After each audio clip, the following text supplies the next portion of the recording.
കാസർഗോഡ് ജില്ലയിലെ എൻഡോസൾഫാൻ ദുരിതബാധിതരുടെ അമ്മമാർ വീണ്ടും സമരമുഖത്തേക്ക്.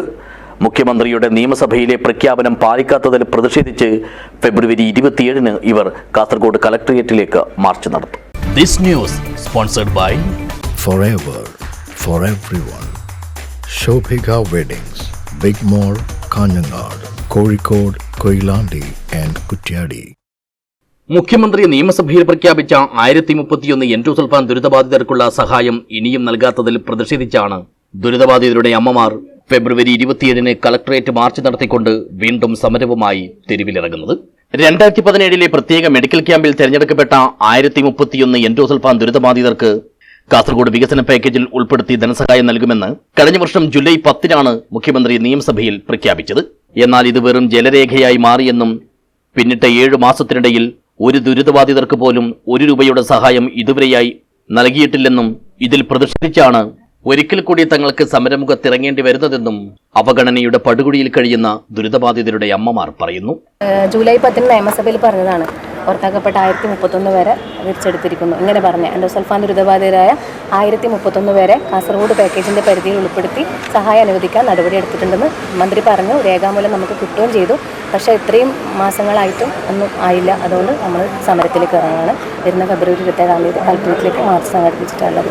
അതിലും നമ്മളെ കാണുന്നില്ല. ഞങ്ങൾ അമ്മമാരും മക്കളും സെക്രട്ടേറിയറ്റിലേക്ക്. സർക്കാർ പ്രഖ്യാപിച്ച ആനുകൂല്യങ്ങൾക്കായി നിരവധി തവണ ഉദ്യോഗസ്ഥരെ സമീപിച്ചുവെങ്കിലും നടപടിയൊന്നും ഉണ്ടായിട്ടില്ല. ഈ സാഹചര്യത്തിൽ സമരം ശക്തിപ്പെടുത്തുമെന്നും സെക്രട്ടേറിയറ്റ് മാർച്ച് ഉൾപ്പെടെ നടത്താനാണ് തീരുമാനമെന്നും ഇവർ പറയുന്നു. കളക്ടർക്ക് ഫോർവേഡ് ചെയ്യുന്നു പറഞ്ഞിരുന്നു. അവിടുന്ന് ഇതുവരെ നമുക്കൊരു മറുപടി കിട്ടിയിട്ടില്ല. അപ്പം നമ്മൾ അന്വേഷിച്ചപ്പോൾ പറഞ്ഞു ഇല്ല, ഇവിടെ വന്നിട്ടില്ല. സെയിം ക്വസ്റ്റ്യൻസ് നമ്മൾ അതുപോലെ തന്നെ പറയുന്നു. നമ്മൾ അവിടെ നമുക്ക് ഇതുവരെ ഒരു രേഖാമൂലം ഒന്നും പറഞ്ഞിട്ടില്ല എന്ന് അവർ പറയുന്നു. കളക്ടർ പറയുന്നത് വന്നാൽ അറിയിക്കുന്നു പറയുന്നു. അത്രേ ഉള്ളൂ. അതിനുശേഷം നിങ്ങൾ നേരിട്ട് കണ്ടിട്ട് നമുക്ക് പോകേണ്ട ആവശ്യമില്ലല്ലോ. നമ്മൾ ഓൾറെഡി നമുക്ക് അവിടെ എത്തിയാൽ റിപ്പോർട്ട് എത്തിയിട്ടുണ്ടെങ്കിൽ മാത്രമേ നമുക്ക് അന്വേഷണം ഇതില്ല. അതൊന്നും അന്വേഷിക്കേണ്ടെന്ന് പറഞ്ഞു. അങ്ങനെ ഒരു ടോക്കാന്ന് ഇതുവരെ വന്നിട്ടില്ല. സമരമായിട്ട് മുന്നോട്ട് തീരുമാനം അത് ഓൾറെഡി തീരുമാനിച്ചത് ഫെബ്രുവരി 27-ന് നമ്മൾ സ്റ്റാർട്ട് ചെയ്യും. അത് പിന്നെ കഴിഞ്ഞിട്ട് നമ്മൾ ആലോചിക്കാം. സെക്രട്ടേറിയറ്റിലേക്ക് എന്ത് കുട്ടികളെയും കൊണ്ട് പോകണമെങ്കിലും അവിടെ സമരം, കുത്തിരിപ്പ് സമരമോ എന്ത് സമരമായാലും നമ്മ ഇനി ഒന്നും ചിന്തയില്ല നമുക്ക് ഇനി. കാരണം എന്നതൊരു എൻഡ് എന്ന് പറയുന്നത് നമുക്ക് ക്ഷമിക്കുന്നതിന് ഒരു അതിരുണ്ട് എന്ന് പറയില്ല. അങ്ങനെ ഒരു സിറ്റുവേഷനിലേക്ക് എത്തി.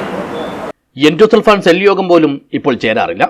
ബന്ധപ്പെട്ട മന്ത്രി ഇക്കാര്യത്തിൽ തെറ്റിദ്ധാരണ പരത്തുകയാണ്. കാഞ്ഞങ്ങാട് മിനി സിവിൽ സ്റ്റേഷന് മുന്നിൽ അനിശ്ചിതകാല സമരം നടത്തിയതിനെ തുടർന്ന് ജില്ലയിലെ MLA-മാരുടെ സാന്നിധ്യത്തിൽ നടത്തിയ ഒത്തുതീർപ്പ് വ്യവസ്ഥയുടെ അടിസ്ഥാനത്തിലാണ് മുഖ്യമന്ത്രി നിയമസഭയിൽ ദുരിതബാധിതർക്കുള്ള ധനസഹായം പ്രഖ്യാപിച്ചത്. എന്നാൽ ഇക്കാര്യം നിയമസഭാ രേഖകളിൽ വന്ന് മാസങ്ങൾ കഴിഞ്ഞിട്ടും ദുരിതബാധിതരെ തിരിഞ്ഞു നോക്കാൻ പോലും ആരും തയ്യാറായിട്ടില്ലെന്നും അർഹമായ ആനുകൂല്യങ്ങൾക്കും അവകാശങ്ങൾക്കും അതിജീവനത്തിനുമായി നിരന്തരം പോരാടേണ്ടി വരുന്ന നിരാലംബരായ ഈ അമ്മമാർ നിരാശയോടെയും പരിവേദനത്തോടെയും പറയുന്നു. News bureau, Kasaragod.